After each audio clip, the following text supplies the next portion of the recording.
Welcome my dear student. अभी आप देख रहे हैं mathematics channel Rajendra concept of mathematics, जहां मिलते हैं आपको हायर मैथमेटिक्स रिलेटेड अनेक टाइप का वीडियो। और अभी हम डिस्कस करने वाले हैं higher order differential equation with constant coefficient का कॉम्प्लीमेंट्री फंक्शन और पार्टिकुलर इंटीग्रल अर्थात सीएफ एंड पीआई का जनरल सॉल्यूशन निकालने का टर्म जो सामने दिख रहा है एक क्वेश्चन। इसके पहले लेक्चर में मैंने बहुत सारा क्वेश्चन बताया और उसका थ्योरी बताया है। अगर जो विद्यार्थी इसके पहले लेक्चर नहीं देखे वो जरूर देख लें ताकि इसका कॉन्सेप्ट पूरा क्लियर हो सके। तो चलते इस क्वेश्चन को हम डिस्कस करते हैं कि क्या इस क्वेश्चन का मेन फॉर्म है और क्या क्या इसका टर्म चलता है। तो इसमें जो भी थ्योरी है उस फॉर्म को इसके पहले लेक्चर में उसकी पूरी फॉर्म और पूरी कहानी हम बता चुके हैं कि कितने केस पर इसका क्या है स्टैंडर्ड फॉर्म, क्या क्या फॉर्म सेट होगा। तो देखिए इस क्वेश्चन में हम क्या करने वाले हैं कि ये form double differentiate minus 4y equal to e के पावर 2x प्लस 3 e के power minus 2x plus 7 e के पावर x। तो सबसे पहले इस फॉर्म को हम टर्म में सेट करते हैं। देखिएगा सॉल्यूशन में गिवन इक्वेशन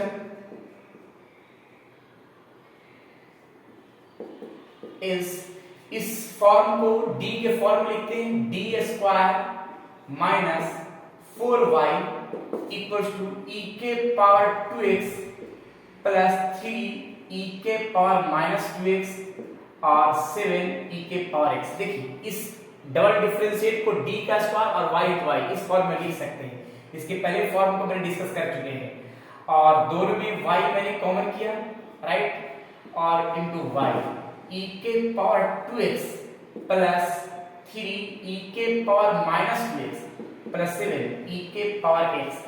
इसका स्टैंडर्ड फॉर्म कटर में जो सामने दिख रहा है ये स्टैंडर्ड फॉर्म देखिए क्या है fd into Y equal to qx का फॉर्म दिखेगा इस तरह का form fd into Y equal to qx मेरा पूरा फॉर्म है जो सामने दिख रहा है। ये आपके यूनिवर्सिटी के लिए बहुत ही इंपॉर्टेंट क्वेश्चन है। जैसे कि अगर वो विद्यार्थी इंजीनियरिंग मैथमेटिक्स का हो या बीएससी का हो या एमएससी का हो या फिर आईआईटी एग्जाम को तैयारी करने वाले हैं या एग्जाम देने वाले विद्यार्थी हैं या फिर नेट गेट इस तरह के अनेक कंपटीशन के लिए ये आपके लेसन का क्वेश्चन बहुत ही इंपॉर्टेंट है। इस क्वेश्चन को पूरी तरीका और शिद्दत के साथ समझना है। तो चलते हैं इस फॉर्म को कैसे सेट करते हैं। तो सबसे पहले हम इस हायर ऑर्डर को सोल्व करने के लिए पहले हम पार्टिकुलर इंटीग्रल और कॉम्प्लीमेंट्री फंक्शन का डिस्कस करते हैं। तो पहले हम कॉम्प्लीमेंट्री फंक्शन से एक्सिलरी इक्वेशन का फॉर्म निकालते हैं और एक्सिलरी इक्वेशन फॉर्म निकालने के बाद पार्टिकुलर इंटीग्रल कॉम्प्लीमेंट्री फंक्शन और कॉम्प्लीमेंट्री फंक्शन के बाद पार्टिकुलर इंटीग्रल का फॉर्म सेट करते हैं। तो चलते इस फॉर्म के लिए कैसे इसको सेट करते हैं देखिएगा। तो सबसे पहले इस फॉर्म में तो fd का फॉर्म दिख रहा है और ये हो गया qx का फॉर्म सामने ये भी है।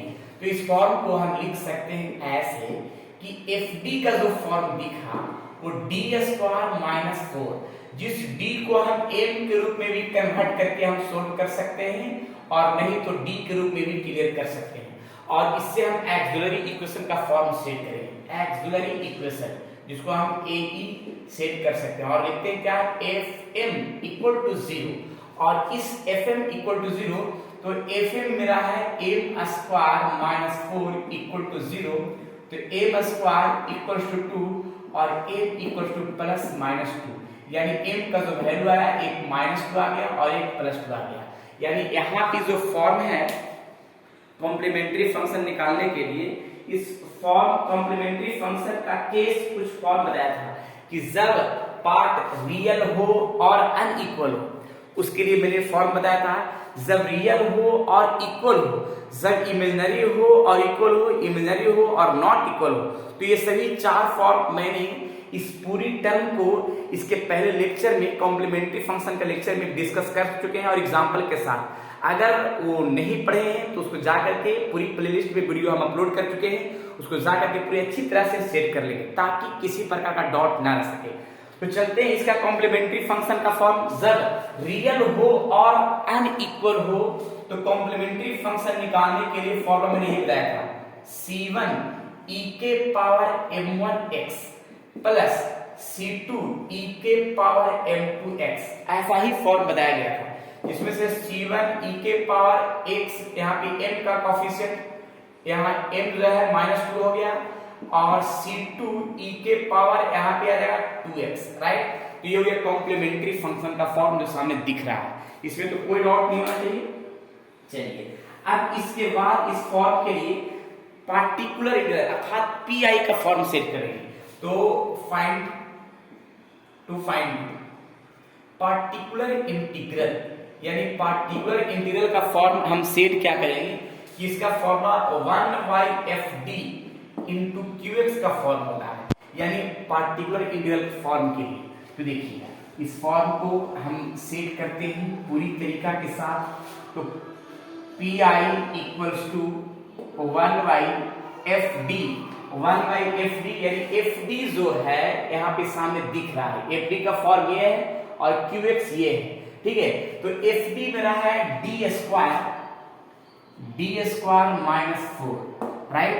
और qx मेरा ये पूरा टर्म है जिसको e के पावर 2x प्लस 3 e के power minus 2x plus 7 e के पावर x। देखिए पूरी स्टेप बाय स्टेप समझाने का पूरा प्रयास।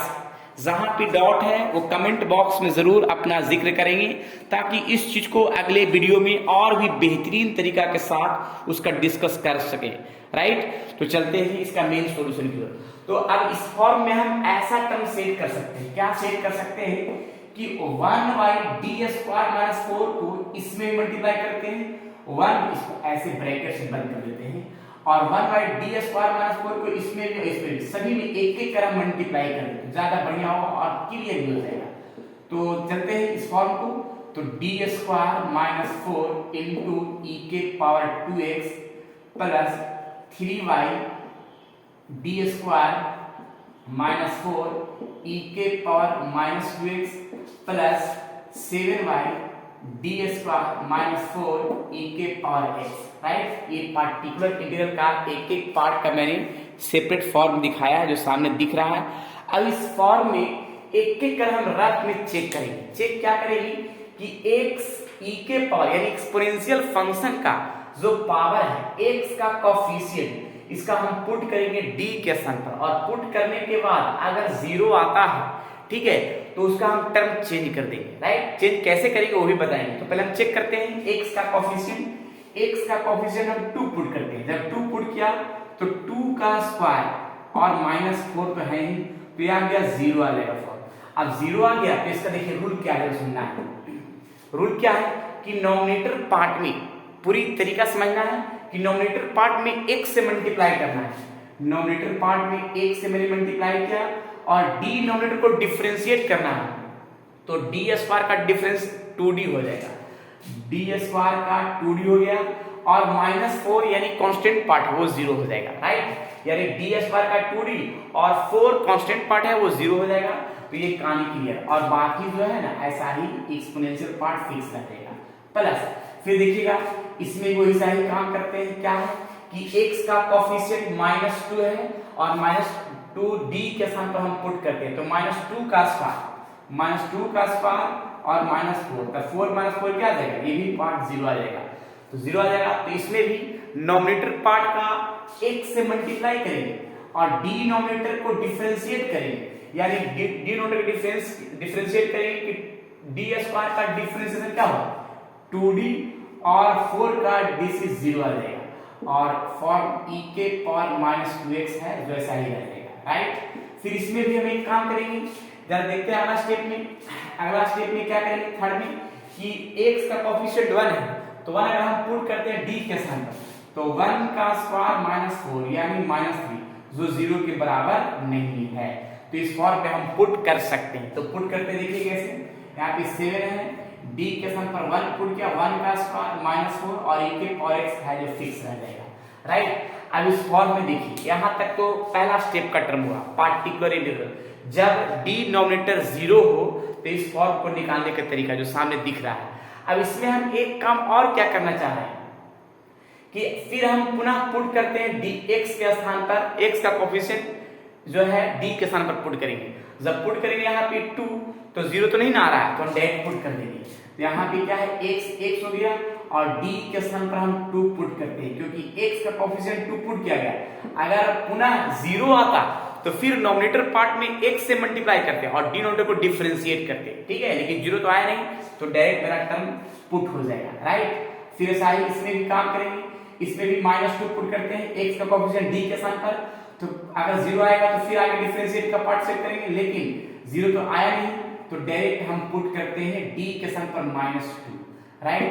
और -2 अगर पुट किया गया तो ये फॉर्म मेरा सामने दिख रहा है, और यहाँ पे 7y - 3 e के पावर x, तो ये फॉर्म को हम सेट करेंगे क्या, x/4 e के पावर 2x और 3xy - 4 e के पावर -2x और -7/3 e के पावर x। तो ये हो गया पार्टिकुलर इंटीग्रल यानी पीआई निकालने का फॉर्म, जिसको लिख सकते हैं x/4 e के पावर 2x - 3y4x e के पावर -2x -7/3 e के पावर x। तो ये पीआई निकालने का फॉर्म और ये सीएफ निकालने का फॉर्म जो सामने दिख रहा है, पूरी प्रक्रिया सामने परफेक्ट कंडीशन के साथ है, जो कोई डॉट नहीं होना चाहिए, राइट। अब इसके बाद जनरल सॉल्यूशन की ओर चलेगी, थोड़ा सा general solution. Hence the general solution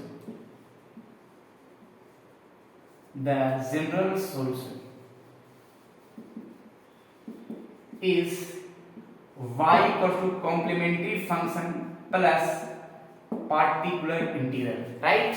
देखिएगा, तो कॉम्प्लीमेंट्री फंक्शन का पार्ट यानी सीएफ का पार्ट है c1 e के power -2x plus c2 e के पावर 2x और पीआई का फॉर्म x/4 e के power 2x minus 3y4 x e के पावर -2x और -7/3 e के पावर x। तो ये मेरा जनरल सॉल्यूशन निकालने का बेहतरीन कॉन्सेप्ट, बेहतरीन टर्म जो सामने दिख रहा है, कहीं कट नहीं रहा है। चलिए, तो ये क्वेश्चन रहा जो सामने दिख रहा है, कॉम्प्लीमेंट्री और पार्टिकुलर इंटीग्रल, राइट, यानी CF and pi, general solution निकालने का फॉर्म, कंप्लीट सॉल्यूशन। यानी इस फॉर्म में आसानी तरीका क्या है कि सबसे पहले ये हायर ऑर्डर डिफरेंशियल इक्वेशन का क्वेश्चन में उस जो भी फॉर्म है, ये इसका standard form F D into Y equal to Q X का फॉर्म है, और क्यू एक्स का जो फॉर्म है ई के पावर एक्स का टर्म में भी सेट कर रहे हैं, यानी केस फर्स्ट वाला जो मैंने थ्योरी लिखवाया था उसी पर भी डिस्कस चल रहा है, राइट। जिसमें से इस फॉर्म में पहले मैंने एफ डी का फॉर्म पता किया, जहां डी के फॉर्म के स्थान पर मैंने एम पुट किया। हालांकि एम पुट कर भी सकते हैं और न भी कर सकते हैं, यानी डी के फॉर्म में भी सोल्यूशन करके डी को निकाल सकते हैं, या तो एम के फॉर्म में भी निकाल सकते हैं। जिसको जैसे अगर बताया जाता है उस तरह से सोल्व कर सकते हैं, कोई दिक्कत नहीं है, ठीक है। तो मैंने यहाँ पी एम के निकाल लिया, उसके बाद सी एफ निकाल लिया। सी एफ निकालने के लिए 4 प्रोसेस है। मैंने ये भी बताया कि जब रियल और इक्वल हो, रियल और अनइक्वल हो, रियल यानी इमेजिनरी और रियल इक्वल हो, इमेजिनरी और क्या हो, नॉट इक्वल हो, ये चारों फॉर्म जरूर जो है ना प्लेलिस्ट में सारी वीडियो को अपलोड कर चुके हैं कॉम्प्लीमेंट्री फंक्शन निकालने के लिए, जाके देख लेंगे ताकि कोई डाउट न रह सके। और उसके बाद फाइंड आउट करने के लिए पार्टिकुलर इंटीग्रल के लिए तो उसका फॉर्म 1/fd * qx, तो 1/fd का फॉर्म मेरे सामने दिख रहा है, और इस फॉर्म को मैंने सेट किया, जिसमें से अगर हम x का कोफिशिएंट अगर पुट किया 0 आ गया तो नोमिनेटर पार्ट में x से मल्टीप्लाई करना है और डिनोमिनेटर को डिफरेंशिएट करना है। ये पार्ट तब तक करना है जब तक का डिनोमिनेटर जब भी पुट किया जा रहा है d के स्थान पर 0 आएगा, तब नोमिनेटर पार्ट में x से मल्टीप्लाई करेंगे और डिनोमिनेटर को डिफरेंशिएट करेंगे। अगर पुट करने पर 0 नहीं आता है तो डायरेक्ट वैल्यू जो पुट करते हैं वही मेरा कंप्लीट पार्टिकुलर इंटीग्रल अर्थात पीआई निकल जाएगा। और पीआई और सीएफ पर चल गया तो जनरल सॉल्यूशन निकालने का सीएफ प्लस पीआई होता है, सीएफ का फॉर्म और पीआई का फॉर्म पुट करके ये कंप्लीट आंसर होता है, राइट। इसी पर हम एक जरूर देते हैं और भी क्वेश्चन डिस्कस करेंगे। चलिए इसको नोट करिए। नेक्स्ट चलिए एक क्वेश्चन है एसडब्ल्यू ग्रुप में, इस क्वेश्चन को सॉल्यूशन कीजिएगा और इसका आंसर भी सामने है, जो मिलाइएगा। अगर नहीं बनेगा कमेंट बॉक्स में बताइएगा ताकि इस पर नेक्स्ट वीडियो बना सके और बेहतरीन तरीके से बना सके। चलिए ठीक है, जितने भी ये क्वेश्चन को प्रैक्टिस किया जा रहा है ये आपके यूनिवर्सिटी के लिए बहुत ही इंपॉर्टेंट है, चाहे वो इंजीनियरिंग मैथमेटिक्स के विद्यार्थी हो या फिर बीएससी या एमएससी, नेट, गेट, आईआईटी, जैट, इस तरह के अनेक कंपटीशन की तैयारी करने वाले विद्यार्थी के लिए बेहतरीन बेहतरीन क्वेश्चन हम डिस्कस कर रहे हैं। इस क्वेश्चन को विद्यार्थियों में जरूर शेयर कीजिए ताकि उनका भी भविष्य बन सके। ठीक है, चलिए तो आज हम इतना ही, और अगर वीडियो अच्छा लगे, कॉन्सेप्ट अच्छा लग रहा है तो लाइक कीजिए, सब्सक्राइब कीजिए और शेयर कीजिए। राइट, चलिए ठीक है, फिर नेक्स्ट लेक्चर में मिलते हैं इसका सॉल्यूशन के साथ। जब तक के लिए खुश रहिए, स्वस्थ रहिए और मस्त रहिए। और higher order differential equation with constant coefficient में कॉम्प्लीमेंट्री और पार्टिकुलर इंटीग्रल अर्थात सीएफ एंड पीआई निकालने के लिए कंप्लीट सॉल्यूशन पढ़ते रहिए। जय हिंद।